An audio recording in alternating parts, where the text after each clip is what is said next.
الحمد لله وحده لا شريك له والصلاة والسلام على محمد لا نبي بعده ولا رسالة بعد رسالتي ولا نبوة بعد نبوتي ولا كتاب بعد كتابي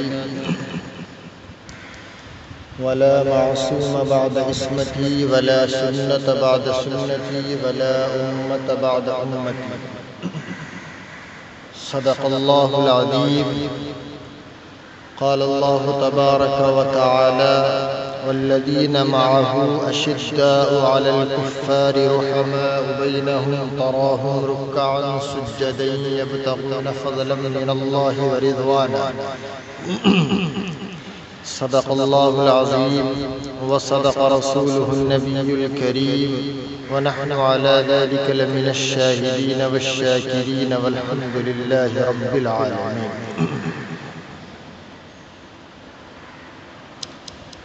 میرے محترم بزرگوں، دینی اور ایمانی بھائیوں، پس پردہ میری آواز کو سننے والی میری ماؤں اور بہنوں، بیانات کا یہ جو سلسلہ ہے مجھ جیسے حقیر اور فقیر کے لیے بہت بڑا ہے، کیونکہ ناچیز اس عالم کے اندر اپنے آپ کو سب سے کمتر علم والا سمجھتا ہے. میری تھوڑی بہت کوشش اور کاوش اور مطالعہ اس کی بنیاد پر میں بات کرتا ہوں. باقی اس کائنات میں مجھ سے بڑے بڑے عالم ہیں. اللہ مجھ سے کام لے رہا ہے. دعا کرتا ہوں اللہ سے کہ اللہ مجھے صحیح کہنے اور آپ کو صحیح سننے کی توفیق عطا فرمائے، اور میرے اور آپ کے لیے یہ کہنا اور سننا ذخیرہ آخرت بنائے. اور جب تک یہ لاک ڈاؤن چل رہا ہے تب تک اسی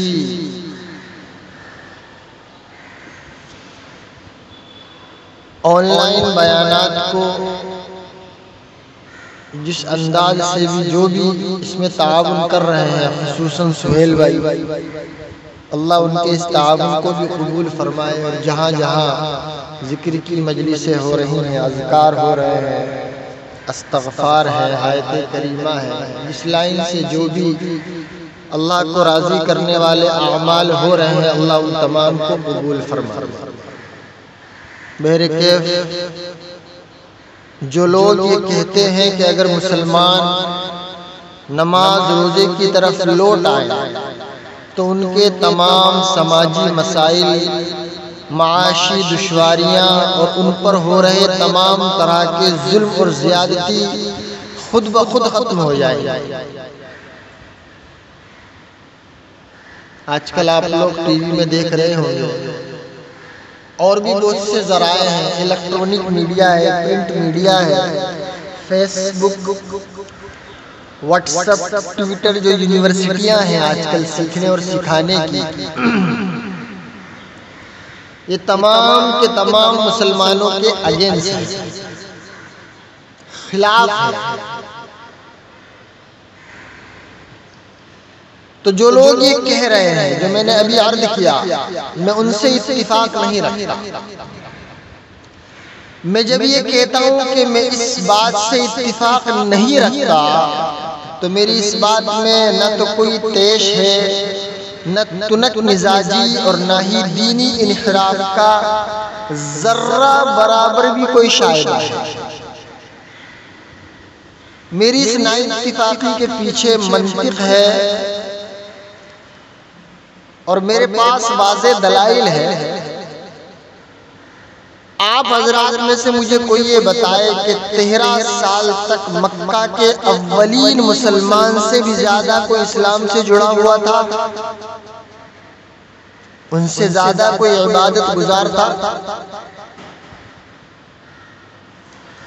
پھر بھی کفار مکہ کے ہاتھوں ان کے ستائے جانے کا جو سلسلہ تھا وہ کسی بھی طرح ختم نہیں ہوا، بلکہ روز بروز سنگین ہوتا گیا. اگر اسلام سے جڑنے اور عمل کرنے سے مسائل حل ہوتے تو ان کے مسائل مکہ میں ختم کیوں نہیں ہوئے؟ انہوں نے حبشہ کی ہجرت کیوں کی؟ کیوں پناہ لی حبشہ جا کر؟ انہیں مدینے کی طرف کیوں ہجرت کرنی پڑی؟ اگر سارے مسائل صرف عبادت کرنے سے حل ہو جاتے تو جب کفار مکہ سن 7 ہجری میں مدینے پر حملے کا منصوبہ بنا رہے تھے اور پورا مدینہ اس کی زد میں تھا تو خندق کھودنے کی کیا ضرورت تھی؟ گھر میں بیٹھ کے روزہ نماز کرتے، اللہ اللہ کرتے اور سارے مسائل حل ہو جاتے۔ لیکن انہوں نے ایسا نہیں کیا۔ اب سوچنے والی بات یہ ہے کہ انہوں نے ایسا کیوں نہیں کیا؟ انہوں نے خندق کی تدبیر آخر کیوں اپنائی؟ حالانکہ رسول صلی اللہ علیہ وسلم بھی اس وقت ان میں موجود تھے۔ چاہتے تو کہتے کہ اللہ کے رسول فرماتے، آقا اللہ سے دعا کیجئے کہ وہ ہماری مدد فرمائے، لیکن ایسا کچھ نہیں ہوا۔ انہوں نے خندق کھودنی ہی پڑی۔ 1000 صوم و صلات کے باوجود سیدنا سلمان فارسی رضی اللہ تعالیٰ عنہ کے سمجھائے ہوئے اس مشورے پر عمل کرنا ہی پڑا۔ میری بات سمجھے؟ معلوم ہوا کہ دنیا میں کامیابی کے لیے اسباب اپنانے پڑتے ہیں، صرف دین پر تکیہ کر لینے سے کامیابی نہیں ملنے والی۔ دین پر عمل کرنا ایک بات ہے اور دنیاوی مسائل سے نپٹنا ایک دوسری بات ہے۔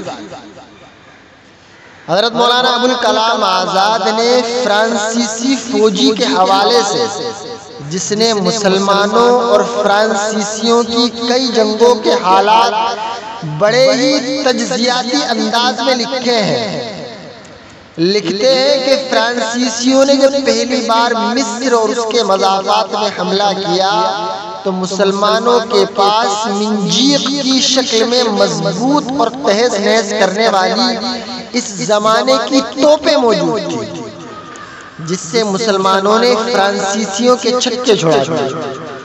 جب مسلمان توپیں برسا رہے تھے تو فرانسیسی اس دور میں اپنے خیموں میں پادریوں کے پاس جمع ہو کر عیسیٰ مسیح سے مدد طلب کر رہے تھے، اور مسلمانوں کی توپوں سے اتنے مرعوب تھے کہ اسے عذاب الہی اور دین سے دوری کا سبب گردان دیا۔ آگے لکھتا ہے کہ ایک دوسری جگہ کہ کچھ سالوں کے بعد جب فرانسیسیوں نے مسلمانوں کی طرح توپیں بنا لی اور وہ اس بار سمرقند اور بخارا پر حملہ آور ہوئے تو اس بار مسلمانوں کی وہی حالت تھی جو مصر پر حملے کے وقت فرانسیسیوں کی تھی۔ فرانسیسی توپیں برسا رہے تھے اور اس بار مسلمان گھروں میں دبک بیٹھے تھے۔ سرکاری طور پر پورے سمرقند اور بخارا میں اعلان کرا دیا گیا کہ اس عذاب سے نجات کے لیے مسجدوں میں قرآن ختم کیا جائے، صحیح بخاری صحیح مسلم کے حلقے بنا کر کے ان کو پڑھنے اور پڑھانے کا اہتمام کیا جائے۔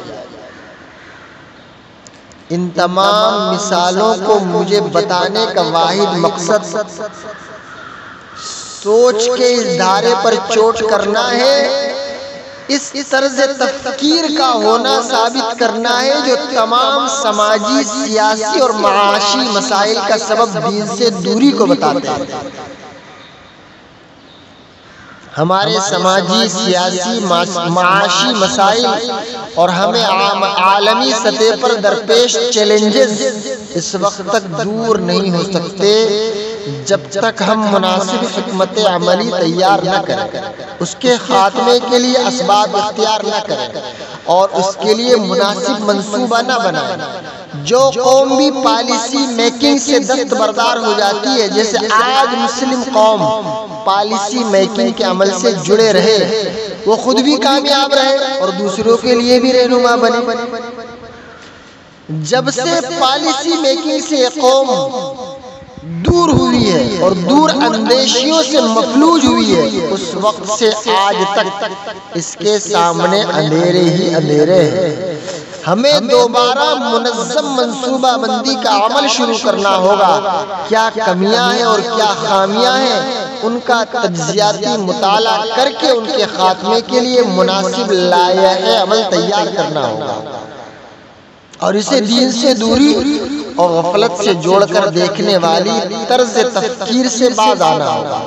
وہ ذہنی طور پر انتہائی مفلوج سوچ ہے، جس میں ذرا بھی دور اندیشی نہیں، کوئی گہری سوچ شامل نہیں۔ آج دوسری قومیں کامیاب ہیں تو اس لیے نہیں کہ وہ دین دھرم سے بہت جڑی ہوئی ہے، بہت عبادت گزار ہیں۔ ان کی کامیابی کا واحد سبب یہ ہے کہ وہ منصوبہ سازی کے عمل سے خود کو جوڑے ہوئے ہیں۔ یہود و نصارہ جن پر اللہ کی لعنت ہے، وہ بھی کامیابی سے ہمکنار ہیں، کیونکہ انہوں نے پالیسی میکنگ کے عمل سے خود کو صدیوں سے گزارا۔ آج آپ اپنے ہندوستان میں دیکھیے، ہندوتوا بگریڈ ملک کی گدی پر براجمان ہے، تو اس لیے نہیں کہ وہ دین دھرم سے جڑے ہوئے ہیں، بلکہ اس لیے کہ انہوں نے اس کا خواب کئی دہائیوں پہلے دیکھا تھا، اور اس کے لیے انہوں نے منصوبہ بندی کی تھی، جس کا پھل وہ آج ایک عرصے بعد چکھ رہے ہیں۔ مسلمان ہر چیز کو دین سے جوڑ کر دیکھتا ہے، اور ہر چیز کا تجزیہ شرعی قوانین کے چشمے سے کرتا ہے۔ اسے نہیں پتا کہ اس دنیا میں کائناتی نظام بھی ہے، اور وہ کائناتی نظام یہ ہے کہ یہاں کوئی بھی عمل اس وقت تک پورا نہیں ہو سکتا جب تک اس کے لیے تدبیر نہ اپنائی جائے اور اسے خاص منصوبے سے نہ گزارا جائے۔ وَأَن لَّيْسَ لِلْإِنسَانِ إِلَّا مَا سَعَىٰ، اس کائنات میں انسان کے تمام حصولیابیوں کا دار و مدار اس کی کوشش ہے، اس کی کاوش ہے۔ کوششوں سے دستبرداری اور پھر بھی کسی انہونی کا انتظار ایک مفلوج ذہنیت کا فطور ہو سکتا ہے، اس سے زیادہ اور کچھ نہیں۔ ہاتھ پہ ہاتھ دھرے بیٹھے رہنا اور کوئی بھی تدبیر نہ کرنا نٹھلے پن کی علامت ہے۔ قرآن کریم کہتا ہے وَأَعِدُّوا لَهُم مَّا اسْتَطَعْتُم مِّن قُوَّةٍ وَمِن رِّبَاطِ الْخَيْلِ تُرْهِبُونَ بِهِ عَدُوَّ اللَّهِ، اور تم لوگ جہاں تک تمہارا بس چلے زیادہ سے زیادہ طاقت اور تیار بنے رہنے والے گھوڑے ان کے مقابلے کے لیے مہیا رکھو، تاکہ اس کے ذریعے سے اللہ کے اور اپنے دشمنوں کو ان کے علاوہ دوسروں کو خوف زدہ کرو۔ اگر سارے مسائل ہاتھ پہ ہاتھ دھرے بیٹھے رہنے سے حل ہوتے تو اللہ قرآن کریم کے اندر ایسی آیت کبھی نازل نہ کرتا۔